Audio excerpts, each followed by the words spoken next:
संन्यास करिया जबे प्रभु नीलाचले गेला तथा हैते यबे कुलिया ग्रामे आईला तबे से ये पापी प्रभु लईल शरण हित उपदेश कैल हैया करुण।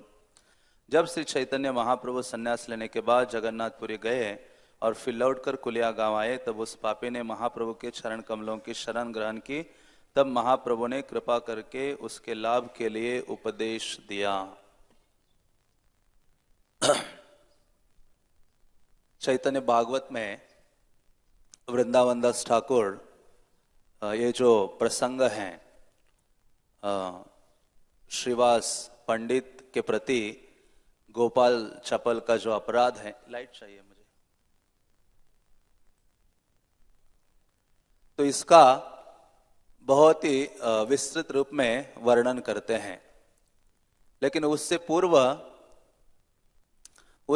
वो कहते हैं कि चैतन्य महाप्रभु का गुणगान मैं तभी कर पाऊंगा जब चैतन्य महाप्रभु के जो भक्त है उनकी कृपा मुझ पर होगी, तभी मेरी जीवा से चैतन्य महाप्रभु का जो असीमित गुणगान है वो गंगा की तरह निकल सकता है। तो श्रील प्रभुपाद चैतन्य चरितामृत के बहुत बड़े प्रेमी भक्त थे। श्रील प्रभुपाद जब एक बार बर्कले गए थे तो वहां एक भक्त प्रभुपाद से मिला और प्रभुपाद को कहने लगा कि प्रभुपाद, मैं कैलिफोर्निया यूनिवर्सिटी के सामने रोज जो स्वीट्स हैं उनको सेल करता हूं, बांटता हूं या बेचता हूं। तो बहुत कुछ ऐसे बोलते चला गया, बोलता रहा। तो कई बार हमारे साथ भी ऐसे ही होता है। जब हम किसी से मिलते हैं या आध्यात्मिक गुरु से मिलते हैं तो हम रुकते नहीं हैं अपनी अचीवमेंट्स का गुणगान करने में, और अपनी प्रशंसा स्वयं ही अपने मुख से करते जाते हैं, क्योंकि उसमें त्रिभुवन का आनंद छुपा हुआ है। उससे बढ़कर आनंद इस संसार में नहीं है। जो आनंद की खोज हम कर रहे हैं वो सब आनंद इस प्रकार से हम प्राप्त करने का प्रयास करते हैं। तो प्रभुपाद ने कहा रुको। हाँ, तो वैसे प्रभुपाद ने और एक भक्त के साथ किया था, भक्ति तीर्थ स्वामी। वो भी एक बार प्रभुपाद से मिले तो वो पुस्तक वितरण करके आए थे, और वो इतना, प्रभुपाद ने कहा बताओ, तो वो बोलने लगे, इतना बोलने लगे, प्रभुपाद सुनते रहे। और प्रभुपाद ने कहा क्या तुमने सेक्स लाइफ पर कंट्रोल किया है? तो वैसे उनका बोलना बंद हो गया। तो यहां प्रभुपाद उनको रोकते हैं और प्रभुपाद ने देखा कि उसके साथ दूसरा भक्त खड़ा है, त्रिपुरारी। त्रिपुरारी को पूछा, त्रिपुरारी बताओ तुमने कितने ग्रंथों का वितरण किया है? ये तो स्वीट्स बांट रहा था। प्रभुपाद ने कहा कितने ग्रंथों का वितरण किया है त्रिपुरारी? तो त्रिपुरारी ने बहुत ही आश्चर्यजनक जो संख्या है वो प्रभुपाद को बताई, और प्रभुपाद आनंदित होते हैं। और फिर प्रभुपाद ने कहा कि वास्तव में यही रियल बंगाली स्वीट है। फिर प्रभुपाद ने नाम लिया चैतन्य चरितामृत, जब ग्रंथों के वितरण की बात हो रही थी। तो इस प्रकार से प्रभुपाद कहते हैं कि जो असली बंगाली स्वीट है, जिसके लिए हर कोई व्यक्ति पागल रहता है। जैसे हम मायापुर जाते हैं और विशेष रूप से विंटर में हम भक्ति शास्त्री करने गए थे, और कार्तिक के बाद विंटर का मौसम था, तो हम सारे गोविंदास के बाहर जो स्वीट शॉप था उसमें चले जाते थे प्रतिदिन। क्यों? क्योंकि जो रसगुल्ला है उस समय विशेष होता है, जो खजूर के गुड़ का बनता था। तो हर कोई व्यक्ति बंगाली स्वीट के लिए लालायित है, लेकिन प्रभुपाद कहते हैं कि असली बंगाली स्वीट कोई है तो वो है श्री चैतन्य चरितामृत। तो चैतन्य चरितामृत ये बहुत मधुर ग्रंथ है। क्यों मधुर है? क्योंकि जो मधुरता की मूर्ति है कृष्ण, वो एक भक्त के रूप में आते हैं और अपने अमृतमय जो लीलाएं हैं उसका प्रकाशन करते हैं। तो ऐसे चैतन्य चरितामृत के बारे में कई सारे आचार्य बहुत सारी चीजें बताते हैं। विशेष रूप से भक्ति सिद्धांत सरस्वती महाराज ने कहा, भक्ति सिद्धांत सरस्वती ठाकुर कहते थे कि एक समय आएगा कि इवन विदेशी लोग भी बंगाली का अध्ययन करेंगे। किस लिए बंगाली सीखेंगे? चैतन्य चरितामृत का अध्ययन करने के लिए, चैतन्य चरितामृत का आस्वादन करने के लिए। तो इस प्रकार से चैतन्य चरितामृत गौड़िया वैष्णवों का प्राण है एक प्रकार से, हाँ, क्योंकि सारे ग्रंथों का शिरोमणि है। ऐसे कहा जाता है कि जितने ये गोस्वामी ग्रंथ है उनको निचोड़ के एक ग्रंथ टपक के गिरेगा, और वो कौन सा ग्रंथ है? चैतन्य चरितामृत। क्योंकि महाप्रभु ने गोस्वामियों को कहा कि भक्ति ग्रंथों की रचना करो, तो उन्होंने असीमित भक्ति ग्रंथों की रचना की। वो संस्कृत में थे, इतने कठिन, हाँ, कलयुग बढ़ रहा है, समझने में बहुत डिफिकल्टी है, तो कृष्णदास कविराज आते हैं और वो सरल एक ग्रंथ प्रदान करते हैं उन सारे ग्रंथों का जो सार है।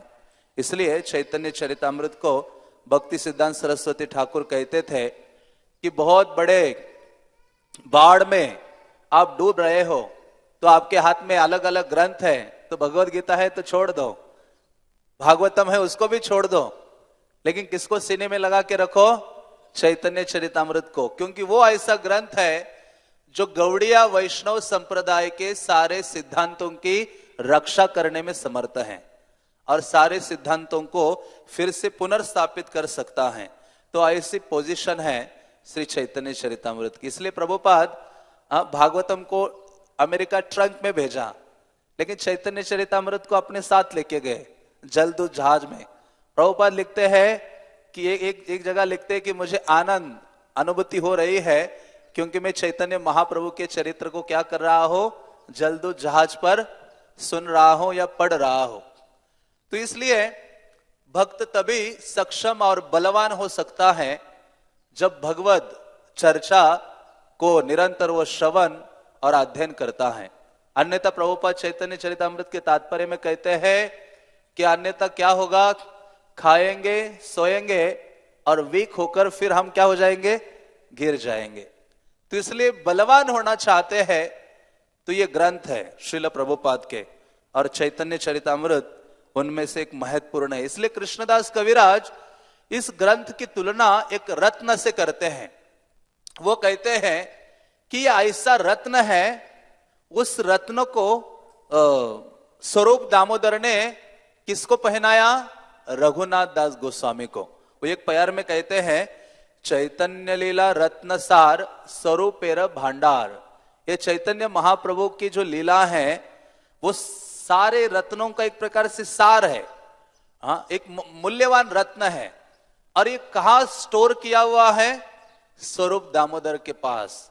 हाँ, ये स्वरूप दामोदर उसके अधिकारी है, उनके पास ये चैतन्य लीला का रत्न उन्होंने रखा हुआ है। तेहो थुइला रघुनाथेर कंठे। उन्होंने क्या किया? उस भांडार से, अपने तिजोरी से उस रत्न को निकाला और देखा एक क्वालिफाइड डिवोटी। और कौन वो डिवोटी था? रघुनाथ दास गोस्वामी। रघुनाथ दास गोस्वामी के कंठ में डाल दिया उन्होंने। कंठाहार होता है ना, जैसे हम अलग अलग हार पहनने में लगे रहते हैं, कंठ में हार रखना है तो भगवत चर्चा का, भगवत गुणगान का। तो कहते कि स्वरूप दामोदर ने वो कंठार उठाया रत्न और रघुनाथ दास गोस्वामी के कंठ में रख दिया। और फिर कृष्णदास कविराज कहते हैं, ताहा के छुजे सुनिलो ताहा यहा विस्तारिलो भक्तगणे दिलु ये बैठे। तो वो कहते हैं जो भी रघुनाथ दास गोस्वामी ने वर्णन किया वो मैंने गंभीरता से राधा कुंड के तट पर सुना, और उसी का ही मैं विस्तार से वर्णन इस ग्रंथ में कर रहा हूं। और ये मेरी भेंट है सारे वैष्णव समाज के लिए, भक्तों के लिए।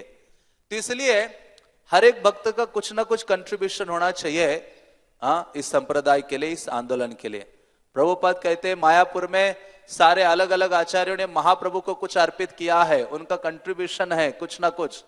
तो कहते मेरा भी एक कंट्रीब्यूशन मैं चाहता हूं पर्सनल, और वो क्या है? प्रभुपाद कहते हैं TOVP, अद्भुत मंदिर बनाना चाहता हूं। जो चैतन्य महाप्रभु के प्रति मेरी पर्सनल सेवा है वो कंट्रीब्यूशन में उनको अर्पित करना चाहता हूं।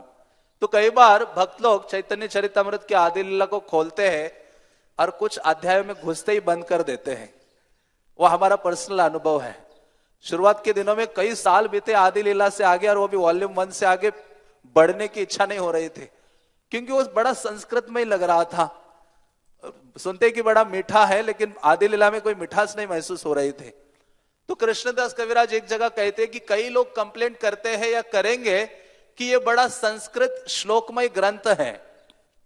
तो वो कहते हैं अच्छा, तो फिर ये भागवतम भी तो संस्कृतमय है, संस्कृत से भरा है, इतने सारी टीकाएं दी हैं, फिर उसका कैसे अध्ययन करते हो? तो कहते हैं कि इसको समझना है तो एक ही उपाय है। जेबानाई बुझे के सुनीते सुनीते से कि अद्भुत चैतन्य चरित। वो कहते हैं जेबानाई बुझे के, जो लोग इसको नहीं समझ पा रहे हैं उनके लिए एक ही विधि है, सुनीते सुनीते से। क्या करते रहो? इसको सुनते रहो, सुनते रहो, सुनते रहो। ये अद्भुत चैतन्य चरितामृत है। कृष्ण उपजीवे प्रीति जानी बेरसे रीति सुनी ले बड़ा हित। वो कहते हैं कि बारंबार चैतन्य महाप्रभु के अमृतमय गाथा को, इस चर्चा को हम सुनते रहेंगे तो उसका दो चीजें हमारे साथ हो जाएगी। पहली चीज क्या है? कृष्ण उपजीवे प्रीति, कृष्ण के प्रति जो प्रेम की भावना है वो हमारे हृदय में जागृत हो जाएगी। हाँ, वो कहते हैं।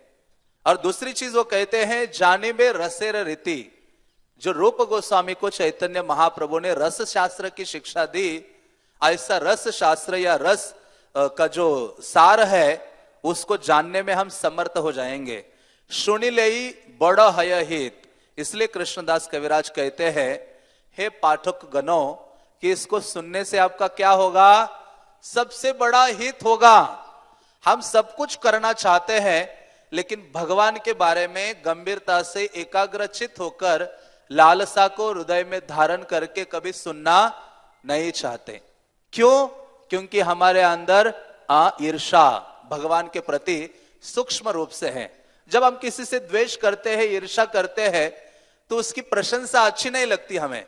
अपने कान बंद कर देते हैं या एक तरफ अपने मुंह को मोड़ देते हैं। तो इस प्रकार से हमारे अंदर ईर्षा और द्वेष भगवान के प्रति भरा हुआ है। तो इसलिए वो कहते कि ये बड़ा हित है, चैतन्य महाप्रभु के बारे में सुनो। इसलिए यदि हम अपना हित चाहते हैं तो चैतन्य चरितामृत से चैतन्य महाप्रभु का आचार क्या है, चैतन्य महाप्रभु का विचार क्या है, उसको समझने का और सुनने का प्रयास करना चाहिए। कभी तो हमें यह सोचना चाहिए कि इस संसार में मेरा असली हितैषी कौन है। यदि गंभीरता से हम सोचेंगे, कृष्णदास कविराज कहते हैं कि आप चैतन्य महाप्रभु के बारे में चैतन्य दयार करह विचार, विचार करिले चित्ते पावे चमत्कार। अरे थोड़ा सा महाप्रभु के दया के बारे में विचार करो, विचार करने मात्र से आश्चर्य अनुभव करोगे। हाँ, तो हमें जानना चाहिए कि कौन है महाप्रभु से बढ़कर हमारा हितैषी इस संसार में कोई और नहीं है। इसलिए प्रभुपाद रो पड़े जब अमेरिका में उन्होंने गौर निताई की स्थापना की सर्वप्रथम, और प्रभुपाद लेक्चर देने के लिए बैठे और विग्रह की तरफ देखा और प्रभुपाद ने ये दो शब्द बोल दिए। क्या? परम करुणा। बोलने मात्र से प्रभुपाद का गला रुंध हो गया, बैठ गया या चुप हो गया, और उनके आंखों से आंसुओं की धारा बहने लगी। कहने लगी, इनसे अधिक दयालु कौन हो सकता है। यहां प्रकट हो गए म्लेच्छ देश में ऐसे पतित जीवों का उद्धार करने के लिए, उनको लाभ प्रदान करने के लिए। इसलिए भक्ति विनोद ठाकुर कहते हैं, गौर निताई से अधिक हमारा हितैषी कोई नहीं है। इसलिए कहते हैं, आमा बिना बंधुआर के आछे तोमार। मुझसे बढ़कर आपका कौन हितैषी है, बंधु है। जगन्नाथ के संबंध में एक स्टोरी आती है ना, एक भक्त की, उसका नाम क्या था? बंधु महंती। बंधु महंती वो जाजपुर में रहता था और बहुत अकाल पड़ा था, खाने पीने के लिए कुछ नहीं था। पत्नी हाथ धो के पीछे लग गई। आपका कोई रिलेटिव्स नहीं है, उनके गांव चलते, घर चलते हैं, या हम मर जाएंगे, हमारे 3 बच्चे हैं। तो फाइनली वो कहता है, बंधु महंती कहता है, चलो मेरा एक बंधु है। वो कहाँ रहता है? जगन्नाथपुरी में रहता है। उन्होंने 2 बच्चों को 2 कंधे में डाला, पत्नी ने एक बच्चा उठाया और लंबा सफर तय करके जगन्नाथपुरी पहुंचे। जगन्नाथ मंदिर के बाहर पहुंचे तो वहां देखा भीड़ लगी हुई है, लोग जा रहे हैं सिंह द्वार से अंदर। अब ये सोचा कि कैसे जाऊं, तो ये बाहर ही बैठा रहा और भूख से व्याकुल हो रहे हैं पूरा परिवार। और पत्नी ने कहा अंदर तो चलो। वो कहते हैं कि नहीं, आज मेरे बंधु के पास बहुत सारे गेस्ट आए हैं बड़े बड़े, अभी हमारा प्रवेश नहीं है, हम बाद में जाएंगे। तो वहां एक और जहां किचन है वहां से जो राइस का पानी बहता है बाहर, पेजा नाला कहते हैं वहां, उस ओर जाकर अपने परिवार को लेकर बैठे। धूप हो रही थी, बच्चे चिल्ला रहे थे, पिताजी भोजन चाहिए। इनके पास कुछ नहीं था, एक मटका टूटा हुआ उठाया, वहां से पेजा जो नाले से जो चावल का पानी बह रहा था उसको ले लिया, बच्चों को पिलाया, पत्नी को पिलाया, खुद पी लिए और सो गए वहां। और फिर जब पट बंद हो गए, जगन्नाथ जी सो गए, तो भगवान जगन्नाथ को इतना चिंता लगी, क्योंकि उसने क्या स्वीकारा था भगवान जगन्नाथ को, अपना बंधु। इसलिए कृष्ण को हम अपना नहीं स्वीकार रहे हैं, भगवान को हम अपना स्वीकारेंगे तो बहुत सरलता से कृष्ण की ओर हम अग्रसर हो सकते हैं। तो जगन्नाथ जी को चिंता हो गई। जैसे ही भगवान सोच रहे थे कि ये लास्ट शयन आरती कब खत्म होगी। होता है ना कि जल्दबाजी में हम होते हैं तो भागना चाहते हैं, या किसी से मिलना है, कोई हमारा इंपॉर्टेंट गेस्ट आया है, बहाना बना के जाते हैं उसकी ओर, दौड़ते हैं। वो वेट कर रहे थे कब आरती खत्म होगी, सारे मंत्रोच्चारण आदि पट बंद हो गए। जगन्नाथ जी खुश हो गए अपने बेड में लिटाया था उनको, इतने बड़े बड़े बेड हैं जगन्नाथ के, आज भी आप जाते हो, उनसे उठ के गए जहां उनका सुवर्ण पात्र रखा था, थाल, वो थाल उठाया सबसे बड़ा, और उसमें सारे सुंदर सुंदर व्यंजन डाल दिए। जगन्नाथ को उनकी चिंता है, और व्यंजन डाल के ब्राह्मण के वेश में दक्षिण द्वार में आए बाहर, और पुकारने लगे, ये बंधु महांती कौन है, बंधु महांती कौन है। तभी इसको लगा, इसकी आंख खुली, उसने सोचा नाम तो मेरा ही लगता है, लेकिन एक नाम के बहुत सारे लोग हो सकते हैं, इस्कॉन में तो कई सारे कृष्णदास हैं, सारे दास है, प्रभु है। तो वैसे उनको लगा कि शायद कोई और हो सकते। भगवान ने स्वयं बोला, ये जाजपुर का बंधु महांती कौन है। तो उसने कहा मैं, वो आए दौड़ के, उन्होंने कहा ये पकड़ लो, थाल दे दिया, ढका हुआ था। गया, भगवान तो चले गए अंदर, और ये इसने खोला तो देखा इतने सारे सुंदर सुंदर व्यंजन है। इसने देखा, फिर महाफीस था, पत्नी बच्चे सबको जगाया, अरे उठो उठो। सबने खाया, रात्रि का समय था। खाकर जब खाली हो गया थाल, तो दरवाजे के पास गए, मेन डोर के पास, देखा ये ब्राह्मण दिख नहीं रहा है। फिर से उस कपड़े में बांध दिया उस थाल को, तकिया बना के वहां सो गए। रास्ते में ही सो रहे थे। और सुबह पुजारीगण जब गए दर्शन करने, वहां देखा कि अरे भोगा लगाना है मंगल आरती का। तो देखा कि सुवर्ण थाल गायब है। तो सारा हाहाकार मच गया वहां। आ गए, राजा को बुलाया गया, जो प्रथम सेवक है जगन्नाथ के, वो आ गए। राजा ने देखा ये तो अंदर के लोगों का काम है, होता है ना कि पुजारी डिपार्टमेंट का ही कुछ उसमें से कोई हो सकता है। सारे पंडाल्स को लाइन में खड़ा कर दिया, सबकी धुलाई, और देखा कि हर कोई कह रहा है हमने नहीं किया। फिर बाद में जैसे सूर्य उदित होने लगा, कुछ चीजें चमकने लगी।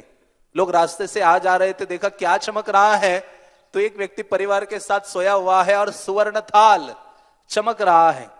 और देखा कि वो सुवर्ण थाल की चर्चा सब जगह हो रही है। उनको उठाया, बंधु महांती को लेके राजा के सामने खड़ा किया। राजा ने उनकी पिटाई करवाई, जेल में बंद कर दिया। परिवार आक्रोश कर रहा था। और जैसे शाम का समय हो गया, रात्रि का समय, भगवान देख रहे थे कि रात्रि कब होगी। पहले तो इनको प्रसाद देने के लिए चिंता थी, अभी राजा की धुलाई करने की चिंता। उन्होंने जैसे राजा सो रहा था, जगन्नाथ जी गए, उन्होंने उनकी कॉलर पकड़ ली। अभी पकड़ी या ना पकड़ी, लेकिन उनको पकड़ लिया और डांटने लगे, अरे तुम्हारे घर में जब गेस्ट आते हैं तो तुम उनको खिलाते हो, पिलाते हो, नहलाते हो, सुलाते हो, अपने पात्र में भोजन परोसते हो।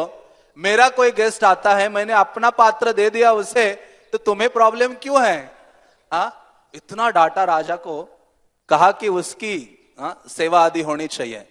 तो राजा गया दौड़ते हुए जहां इनको रखा था, बंधु महंती के पास, दंडवत प्रणाम, पगड़ी बांध दिया, उनका सत्कार आदर, उनके लिए निवास स्थान, उनके लिए सेवक, धन, सब कुछ दे दिया। इसलिए चैतन्य महाप्रभु क्या कहते हैं, आमा बिना बंधु आर के अच्छे तुम्हार, कौन है मुझसे बढ़कर आपका जो बंधु है। इतना ही नहीं, उनसे ज्यादा हितैषी ये नित्यानंद प्रभु हैं। भक्ति विनोद ठाकुर कहते मार खाय प्रेम दे, दयालु तो नहीं है। मार खा रहे हैं लेकिन आपको क्या दे रहे हैं? वो प्रेम दे रहे हैं। इतने दयालु। हमें कोई दूसरा भक्त सर्विस कर रहा है, प्रसाद सर्विस, आज के दिन कोई हमें स्वीट हमारे प्लेट में नहीं डाला तो पूरे साल हम सर्विस करेंगे तो उसके प्लेट में कुछ डालेंगे नहीं, उसकी छुट्टी। मतलब मार खाए फिर भी प्रेम रूपी रसगुल्ला हमें परोस रहे हैं, लेकिन हमारा बिल्कुल ही उल्टा है। इसलिए चैतन्य महाप्रभु, नित्यानंद प्रभु वो अत्यधिक हमारे हितैषी हैं, उनसे बढ़कर नहीं है। इसलिए प्रभुपाद ने कहा एक समय कि एक महाप्रभु गौर निताय हमें सेव करने के लिए आए हैं। अभी वहां प्रभुपाद का बंगाली उच्चारण था, भक्तों ने सुना शेव करने के लिए आए हैं। हाँ, तो प्रभुपाद को समझ में आ गया कि इनको सेव समझ में नहीं आ रहा है, इन्होंने समझा है शेव करने के लिए आए हैं। तो प्रभुपाद ने फिर से बोला लॉर्ड चैतन्य आए हैं हमें सेव करने के लिए और शेव करने के लिए, दोनों चीजें। तो इस प्रकार से महाप्रभु ये हमारे हितैषी हैं। इसी कारण से रूप गोस्वामी कहते हैं नमो महावदन्याय कृष्ण प्रेम प्रदायते। प्रभुपाद एक प्रवचन में कहते हैं चैतन्य चरितामृत के कि चैतन्य चरितामृत का अध्ययन करते हैं तो उससे हमें पता चलता है कि चैतन्य महाप्रभु लोगों को अमर करने की शिक्षा प्रदान करने के लिए आए हैं। इसलिए अमृतमय चरित्र है। इस अमृत का पान करेंगे तो शाश्वत रूप से हम अमर बने रहेंगे। तो ऐसा चैतन्य चरितामृत का हर जो प्रसंग है वो भक्तों के लिए बहुत महत्वपूर्ण है। और मुझे लग रहा है कि कई मंडेज में ये जो प्रसंग है गोपाल चापल और दूसरा श्रीवास पंडित, इनका वर्णन हो रहा है। आदि लीला में शुरुआत में ही प्रणाम करते हैं कृष्णदास कविराज, वो कहते हैं भगवानेर भक्त जत श्रीवास प्रधान। महाप्रभु चैतन्य के जितने भक्त हैं उनमें श्रीवास पंडित या श्रीवास ठाकुर सर्वप्रथम है, प्रधान भक्त हैं, टॉप मोस्ट डिवोटी है, पंच तत्व में एक है। तो आप सोचो ऐसे भक्त के प्रति गोपाल चापल ने अपराध किया है तो सोचो उनकी खैर नहीं है। हम सोचते चलो किसी छोटे मोटे भक्त के प्रति कर दिया कुछ, लेकिन सीधा जो भक्तों में प्रधान है गौर लीला में उनके प्रति गोपाल चापल ने अपराध किया तो उनकी चर्चा हो रही है कि कितने वो कुष्ठ रोग आदि से व्याप्त हो गए। तो ये अपराध शब्द हमारे लिए कोई नया नहीं है।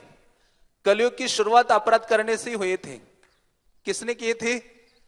महाराज श्रृंगी ने, ब्राह्मण पुत्र, सीधा महान अथॉरिटी लीडर वैष्णव में बहुत बड़ा दोष देखा परीक्षित महाराज के प्रति, और वास्तव में यह अपराधों की शुरुआत है। तो हम भी अपराध करने में बहुत एक्सपर्ट है, धुरंधर है। करने के बाद यह स्थापित करने में ज्यादा एक्सपर्ट है कि मैंने अपराध नहीं किया है। भक्ति सिद्धांत सरस्वती ठाकुर कहते हैं कि एक तो आपने अपराध किया, हाँ, जैसे वो कहते हैं कि अपराध किया और फिर ये दिखाना चाहते हो, अभिनय करते हो कि मैंने अपराध नहीं किया है और मैं महान भक्त हूं। भक्ति सिद्धांत ठाकुर कहते कि पहले करेला खाया और उसके ऊपर नीम भी खा रहे हो तो आपकी कोई उचित स्थिति नहीं है।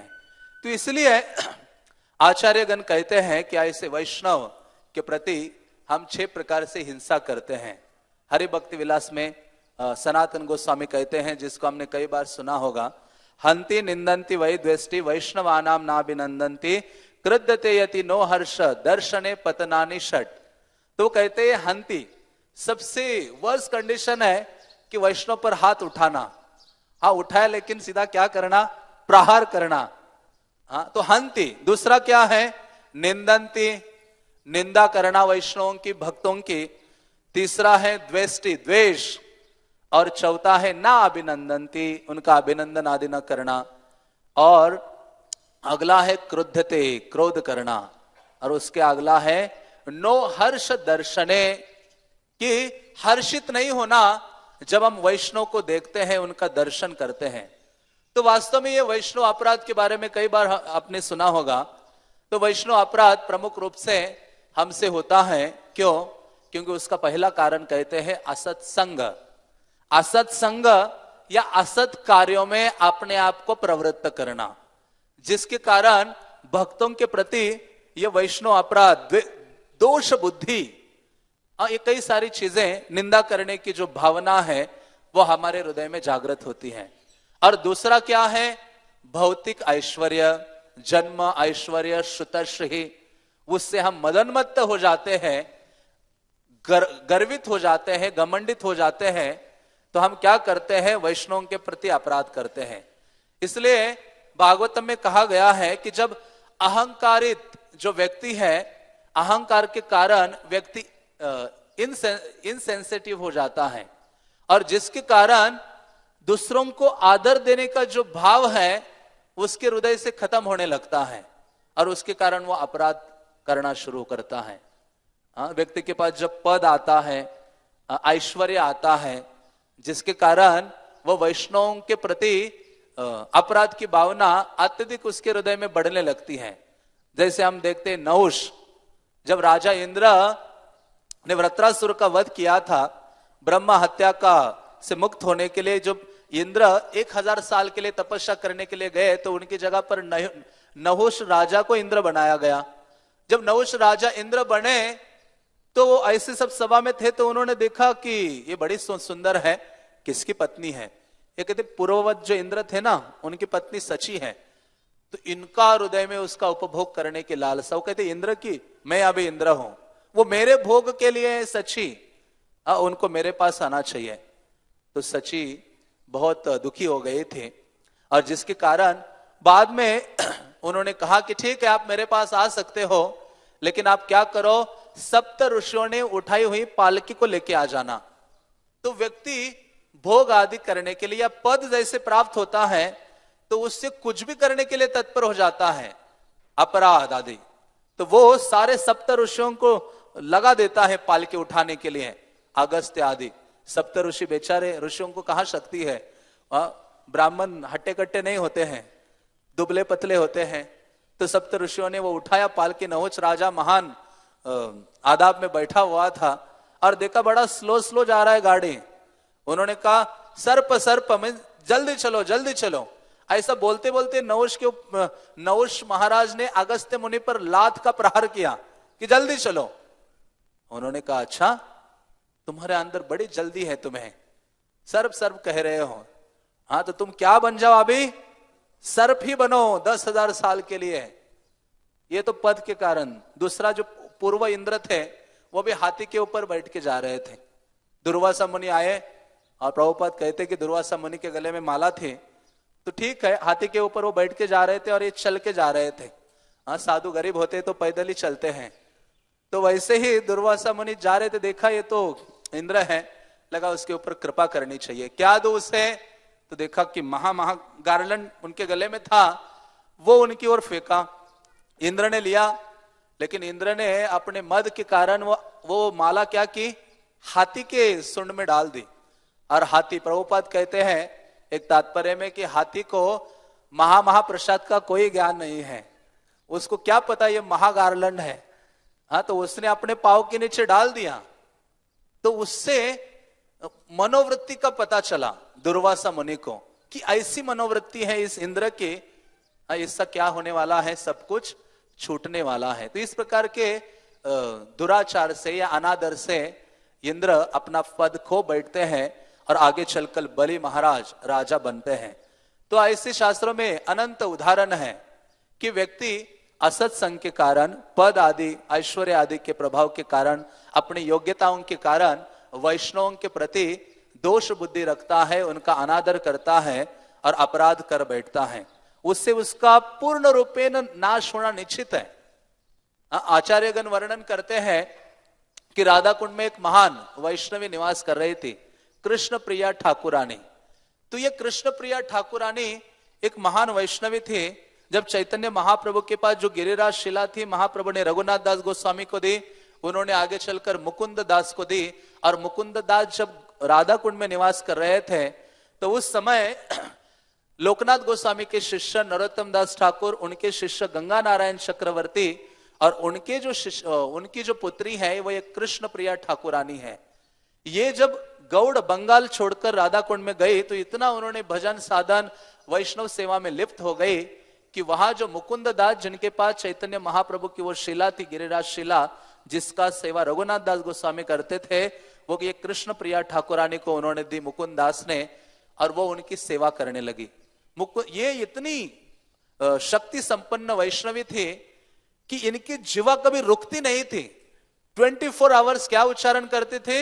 हरे कृष्णा कृष्णा कृष्णा हरे हरे, हरे राम राम राम हरे हरे। और उसी परंपरा में एक वैष्णव हुए थे रूप कविराज। वो वृंदावन आए बंगाल से, उन्होंने मुकुंद दास के अंडर ग्रामर की शिक्षा ली, भागवतम गौड़िया लिटरेचर का अच्छे से अध्ययन किया, और राधा कुंड में ही बड़े बड़े चर्चाएं कथाएं करना शुरू किया। एक दिन भागवतम के ऊपर बोल रहे थे, उसमें ये सरल हृदय की वैष्णवी आकर बैठी और उनकी जीवा सदैव चल रही थी। इन्होंने कहा, है कृष्ण प्रिया ठाकुरानी, तुम ये क्लास के बीच में हरि नाम ले रही हो? उन्होंने कहा, मेरी जीवा को ऐसी हैबिट है कि वो रुकती नहीं है, मैं क्या करूं, लेकिन मेरे श्रवणम में कोई बाधा नहीं है। आप जो बोल रहे हो उसमें पूर्ण रूपे न मेरा मन निमग्न है, लेकिन साथ ही साथ मेरा ये जीवा स्वाभाविक रूप से क्या कर रहा है? नाम उच्चारण कर रहा है। तो इतने क्रोधित हो गए व्यासासन पर ही। वहां कहते हैं कि जैसे ही उनके प्रति ऐसी क्रोध की भावना आई, उसी क्षण रूप कविराज का आध्यात्मिक जीवन क्या हो गया? खत्म हो गया। इसलिए कहते हैं कि इतना कि कुछ ही दिनों में उनको कुष्ठ रोग हो गया, जिसके कारण उन्होंने वृंदावन राधा कुंड भी छोड़ा, उड़ीसा जाकर रहे और कीड़े हो गए पूरे शरीर में और बहुत ही भयावह मृत्यु हुई। कहते कि वो बाद में भूत भी बने, और ऐसे भूत उनके ऊपर वो उन लोगों को पकड़ते थे जो वैष्णव अपराध करते थे, तो वो भूत ढूंढ लेता था। हाँ, कि एक प्रकार के पंछी एक साथ उड़ते हैं ना, तो वैसे ही जो वैष्णव अपराध करते हैं उसके ऊपर भूत सवार हो जाता था। उड़ीसा में सबको पता चलता था कि इसने क्या कर लिया है? वैष्णव अपराध कर लिया है। तो इस कोई कह सकता है कि इतने, और वो प्रेम बड़े बहुत उन्नत दशा में थे जो ये रूप कविराज थे, तो कोई कह सकता है कि ऐसा क्यों उनके साथ हुआ? आचार्यगण कहते हैं, वैष्णवेर स्थाने है क्षुद्र अपराध, महा प्रेमीर प्रेमेते पड़बाद। वैष्णव के प्रति थोड़ा भी अपराध करते हो, बड़े बड़े प्रेमी क्यों ना हो, भगवत भक्ति में बड़े चढ़े बड़े क्यों ना हो, वो भी अपने स्थिति से नीचे गिर सकते हैं। इसलिए नरहरि चक्रवर्ती इसलिए रूप गोस्वामी का उदाहरण देते हैं कि भक्त स्थाने सावधान हबे सर्व मते, जैन कोनो अकौशल नहे तारचिते। भक्ति रत्नाकर में वो कहते हैं कि भक्तों से जब व्यवहार करते हैं तो हमें सावधान होना चाहिए। इसलिए तो हम रोज ये सावधान शब्द का उच्चारण करते हैं। कब करते हैं? सुबह सुबह करते हैं। वंदो मुए सावधान मते, वो गुरु की ही वंदना नहीं, सारे वैष्णव समाज की वंदना है कि उनको भी सावधान के साथ वैष्णवों से हमें व्यवहार करना चाहिए। क्योंकि ऐसे वैष्णव अपराध का परिणाम क्या है? आराधनानान अपगतः, अपराध के बारे में कहा गया है, जिसको कहते हैं कि ये राधा, ये आराधना से ये अपराध आया है। तो आराधना से आप हट जाओगे जब आप वैष्णव अपराध करते हो। और कौन सी आराधना से हटोगे? कलियुगा में सबसे उत्कृष्ट आराधना है जो बुद्धिमान लोग करते हैं, चैतन्य महाप्रभु की। और वो विधि क्या है? हरे कृष्णा कृष्णा कृष्णा हरे हरे। तो ये जो नाम सेवा है उससे हम हट जाएंगे। वैष्णव अपराध का सबसे पहला प्रभाव हमारे हरि नाम में पड़ता है। हमसे नाम होना बहुत मुश्किल होता है, नाम करने की इच्छा खत्म हो जाती है। इसलिए चैतन्य महाप्रभु कहते हैं, यदि वैष्णव अपराध उठे हाथी माता, उपाड़ेवा छंडी तार सुखी जाए पाता। पत्ता सूख जाएगा, हमारा भक्ति में पत्ता क्या हो जाएगा? कट जाएगा। इस प्रकार से चैतन्य महाप्रभु हमें सावधान करते हैं। नाम उच्चारण करने की जो लालसाएं खत्म हो जाएगी। और वैष्णव अपराध का लक्षण क्या है? इस संसार को भोग करने की भावना हृदय में बलवान होगी।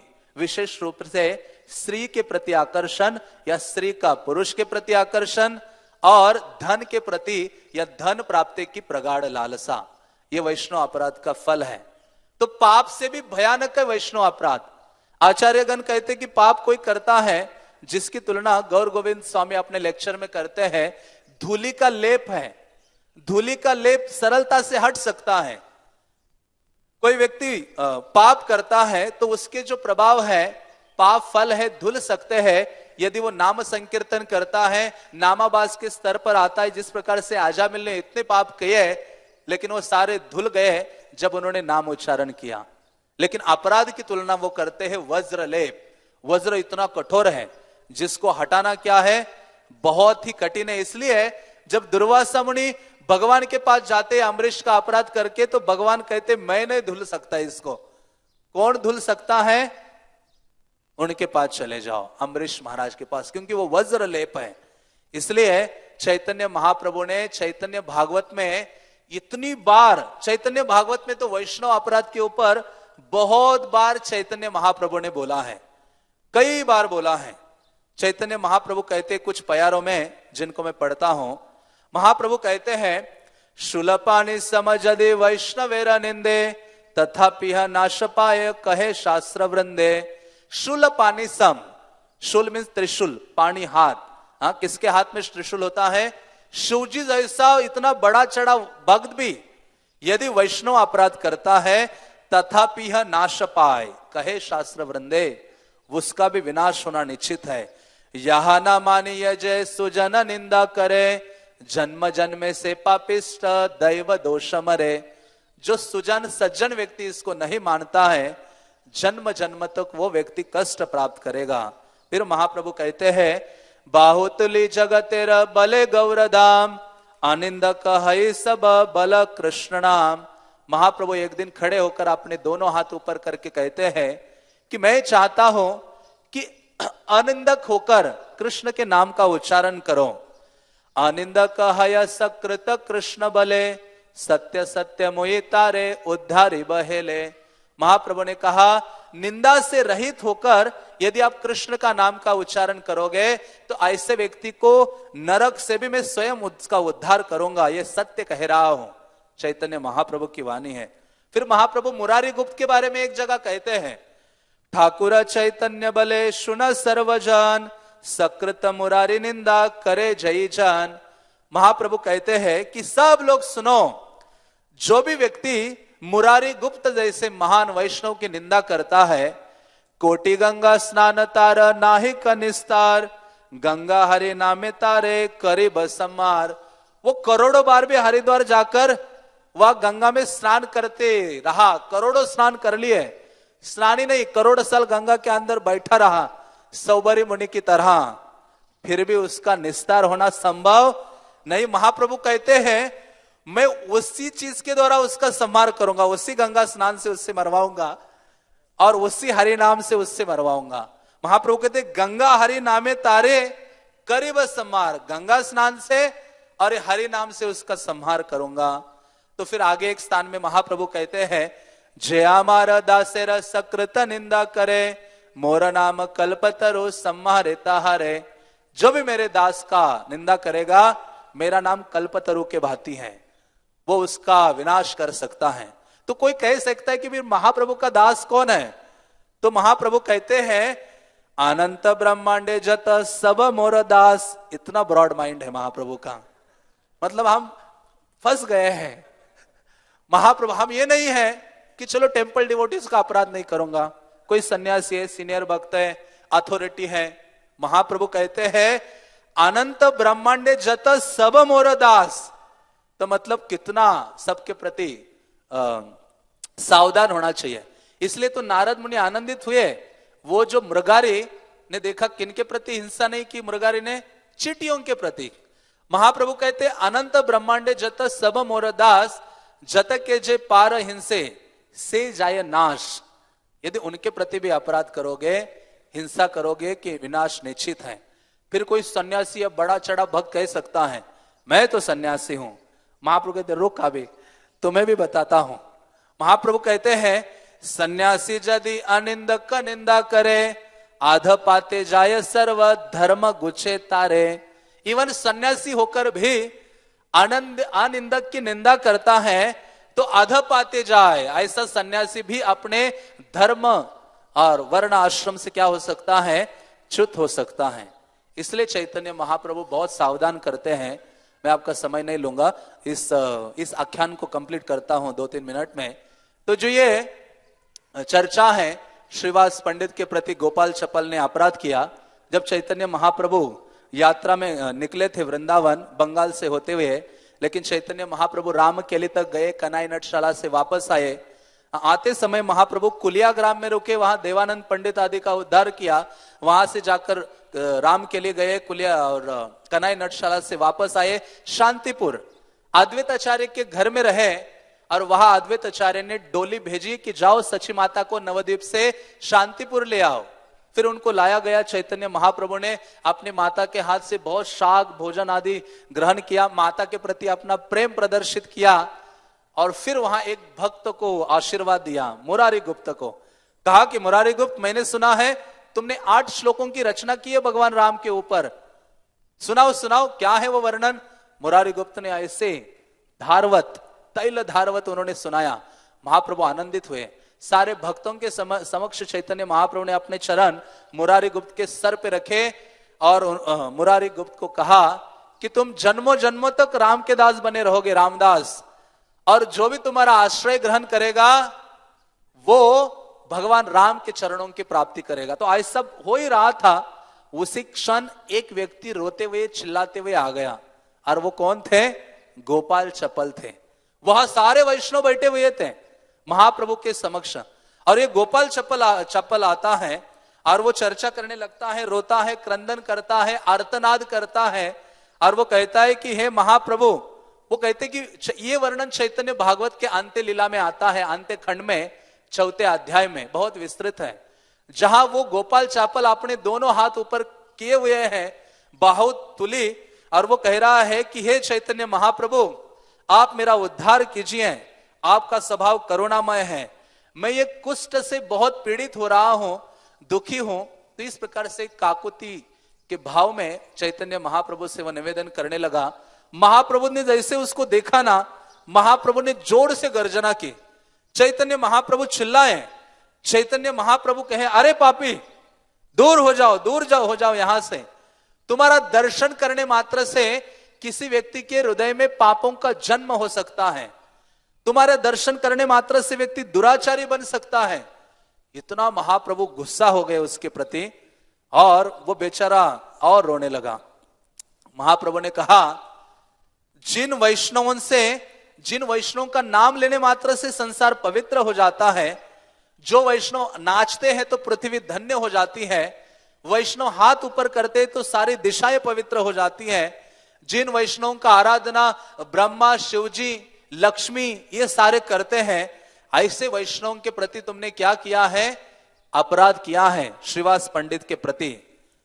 तुम्हें ये कष्ट भुगतने पड़ेंगे। फिर से उसने अपने दांतों में घास का तिनका रखा, दंते तृणधरी, उसका मतलब है कि और ही विनम्रता, दीनहीन का भाव उसने धारण किया। तृणादपि, महाप्रभु कहते तृणादपि सुनीचे न, सु लगाया और नीचे, सुनीचे न, और उन्होंने घास का तिनका रखा और उनको याचना की महाप्रभु को फिर से, नहीं, आप मुझे ठुकराएंगे तो कौन मेरा उद्धार करेगा। ये भोग करने की भावना से मैंने श्रीवास पंडित के प्रति अपराध किया, क्योंकि ईर्ष्या और द्वेष आता है किसी की सफलता योग्यताओं को देख के, तो हम उनको नीचे दिखाने के लिए क्या करते हैं, कुछ ना कुछ उनकी छिद्र या दोष ढूंढते हैं और अपराध कर बैठते हैं। तो महाप्रभु ने कहा, ये जो कुष्ठ रोग है ना, ये तो केवल दुखों का ट्रेलर है, असली मूवी तुम्हें वहां नरक लोक में वेट कर रही है। महाप्रभु ने कहा वहां उस कन्वर्सेशन में कि वहां तो तुम्हें इतने कष्ट मिलेंगे, वो महाप्रभु कहते 84,000 प्रकार की यातनाएं हैं जो इसके पास जाकर तुम्हें भुगतने पड़ेगी। वो कांपने लगा गोपाल चपल। गोपाल चपल कहता है, मुझे ठुकराइए मत। चैतन्य महाप्रभु फिर थोड़े पिघल गए। महाप्रभु ने कहा, चल कुष्ठ रोगी तुम्हें श्रीवास से रस्ताने, सत्वरे पड़य गया ताहर चरणे, कहते हे कुष्ठ रोग की जाओ श्रीवास पंडित के पास और उनके चरणों में गिरो। फिर महाप्रभु ने कहा कांटा जिस स्थान से घुसेगा वो कंधे से बाहर नहीं आएगा, वो कहां से बाहर आएगा? जिस स्थान से घुसा उसी स्थान से बाहर आ सकता है। श्रीवास पंडित के प्रति तुमने अपराध किया है, जाओ उनके पास क्षमा याचना करो। और श्रीवास पंडित तो बहुत उदार हृदय के वैष्णव थे। उन्होंने उनको क्षमा किया और उनको कहा कि तुम जाकर पुरुषोत्तम दास का आश्रय ग्रहण करो जो नित्यानंद प्रभु के संगी हैं। और ये जाकर ये जो गोपाल चप्पल हैं पुरुषोत्तम दास का आश्रय ग्रहण करते हैं और उनसे दीक्षा ग्रहण करते हैं। एक श्रीनिवास आचार्य के एक शिष्य थे मनोहर दास, उन्होंने एक गीत में लिखा है श्री नित्यानंदेर प्रिय श्री पुरुषोत्तम महाशय देवकी नंदन ठाकुर तार शिष्य है। यही गोपाल चापाल जब इनका आश्रय ग्रहण किया पुरुषोत्तम दास ठाकुर का, उनसे दीक्षा ग्रहण की, उनका नाम क्या पड़ा? देवकी नंदन दास ठाकुर। और फिर उनके गुरु ने कहा कि तुम वैष्णवों की वंदना करो, पूजा करो, उनका गुणगान करो। तो ऐसे देवकी नंदन दास ने अपने जो गुरु है उनकी आज्ञा अपने सर में धारण किया और पूरे बंगाल ओडिशा का भ्रमण किया, देशांतर किया, भ्रमण करते रहे और जितने महाप्रभु के भक्त थे उनके बारे में सुना, उनके नाम इकट्ठा किए। फिर आगे चलकर उन्होंने बहुत बड़ी रचना की जिसका नाम है वैष्णव वंदना। वो लगभग 386 लाइन में है वो जो वंदना है, सारे वैष्णवों की वंदना कर दी। लेकिन उसी का छोटा सा अंश हम वैष्णव सॉन्ग में प्राप्त करते हैं, वृंदावन वासी जत, जो देवकी नंदन दास का गीत है जो हम गाते हैं कभी कभी। और आज भी ये प्रथा है, वैष्णवगण उस गीत में उन्होंने सारे वैष्णवों को प्रणाम किया। हुए जो वैष्णव है, अभी जो है, आने वाले जो है, सब वैष्णवों को उन्होंने वंदना की है और जिसके द्वारा उन्होंने सिखाया है कि वैष्णवों की स्थिति बहुत उन्नत है और हमें सदैव उनके अपराध या अनादर से क्या होना चाहिए? बचना चाहिए। यदि हम आनंद की खोज चाहते हैं तो आनंद वास्तव में आनंद का मूर्तिमान स्वरूप कौन है? कृष्णा के भक्त है। इसलिए महाप्रभु ने रामानंद राय को पूछा था कि सबसे बड़ा दुख क्या है? भक्तों से विरह। फिर आनंद क्या है? उससे विपरीत है। आनंद क्या है? भक्तों के समाज में बने रहना। जब हम भक्तों के प्रति अपराध करते हैं तो भगवान हमें उठा लेते हैं, जैसे चील किसी चीज को उठा के दूर जाके फेंक देता है, वैसे ही भगवान हमें उठा देते, भक्तों के समाज से दूर फेंक देते हैं। तो इसलिए वैष्णवों के बीच में हमें सावधान होना चाहिए। इसलिए चैतन्य महाप्रभु कहते कि मैंने बहुत यात्राएं की, उस यात्राओं में मैंने आनंद की खोज की। और चैतन्य महाप्रभु की यात्रा को आप देखेंगे, हर यात्रा में महाप्रभु ने भक्त को ढूंढ के लाए अपने जीवन में। महाप्रभु जब गया गए तो किसको ढूंढा उन्होंने? ईश्वरपुरी। प्रभु कहे गया यात्रा सफल अमार, देखिला न चरण तुम्हार। ईश्वरपुरी को कहा कि गया यात्रा सफल हो गई, आपके चरण देखे। उसके बाद आके सन्यास के बाद साउथ इंडिया गए। फिर वो कहते हैं कि एक रामानंद मोहे बहुत सुख दिला, कि एक रामानंद राय मुझे मिले जिन्होंने पूरे साउथ इंडिया यात्रा में किया, सबसे ज्यादा सुख मुझे प्रदान किया। फिर चैतन्य महाप्रभु वृंदावन की ये जो यात्रा गए राम केली तक, उस समय उन्होंने दो भक्तों को ढूंढा। कौन थे? रूप गोस्वामी और सनातन गोस्वामी। फिर फाइनल वृंदावन की यात्रा की, वृंदावन आए और वहां उन्होंने टॉप मोस्ट डिवोटी को ढूंढा। उनका स्थान क्या था? वो राधा कुंड और श्याम कुंड। तो इस प्रकार से वास्तव में डिवोटीज ही आनंद के सागर हैं। आनंद की खोज करना चाहते हैं तो वैष्णवों को खोजो अपने जीवन में और उनके संग का लाभ उठाओ।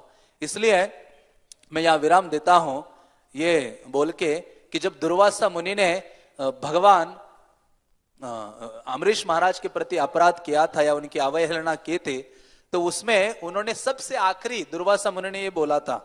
क्या बोला था? अहो अनंत दासाना महत्वम दृष्ट माध्यम में। आज मुझे ये जो अनंत के दास है उनका महत्व पता चला है। तो यदि वैष्णवों के प्रति अपराध भाव से रहित होना है तो हमें वैष्णवों के पोजीशन को हमेशा समझना चाहिए। जितना अधिक वैष्णव की स्थिति पोजीशन को हम समझेंगे साधु गुरु शास्त्र के माध्यम से, तो कभी भी उनके प्रति अवज्ञा, अनादर, द्वेष या दोष बुद्धि का भाव नहीं रहेगा। तो संक्षेप में दुर्वासा मुनि के और अम्बरीश महाराज के उसमें वर्णन आता है कि वैष्णव की पोजीशन क्या है। भगवान स्वयं बोलते हैं अहम भक्तो पराधीनो। ये समझना चाहिए कि भगवान को सबसे प्रिय कोई है तो उनके भक्त हैं। कितने प्रिय है? दुर्वासा को कहते हैं, भगवान कहते हैं साधवो हृदयम मह्यम, वैष्णव मेरा क्या है? हृदय है, इतने प्रिय है। तो पहली चीज है कि भगवान को उनके भक्त बहुत प्रिय है, इस भावना से हमें देखना चाहिए। और दूसरा है भगवान से भी बढ़कर भक्तों की आराधना है। आराधना नाम सर्वेशाम तदीयानाम समर्चनम। और तीसरी चीज है कि ऐसे भक्तगण भौतिक प्रकृति के अंतर्गत नहीं है। किसके अंतर्गत है? दैवी प्रकृति आश्रिता। तो इन तीन चीजों से हमें जानना चाहिए वैष्णव की जो दिव्य पोजीशन है, और जिसको बारंबार याद करना चाहिए। इन प्रसंगों को बार बार समझना चाहिए, सुनना चाहिए, चर्चा करनी चाहिए। तो जिसके कारण हम सदैव सावधान रहेंगे और फिर कभी भी वैष्णव के प्रति द्वेष या फिर अनादर या दोष बुद्धि का भाव हम प्रस्तुत नहीं करेंगे। तो चैतन्य महाप्रभु चैतन्य भागवत में जब एक जगह चैतन्य महाप्रभु जा रहे थे, एक भक्त आया, रोने लगा, महाप्रभु मैंने अपने इस मुख से बहुत निंदा की है। महाप्रभु कहते तुमने बहुत विष पान किया है। जिस मुख से विष पान किया है, विष उसी मुख से क्या पियो? अमृत पियो। और वह अमृत क्या है? वैष्णव का गुणगान। हरे कृष्णा कृष्णा कृष्णा हरे हरे, हरे राम राम राम हरे हरे। चैतन्य चरितामृत के, श्रील प्रभुपाद के, निताई गौर प्रेमानंदे।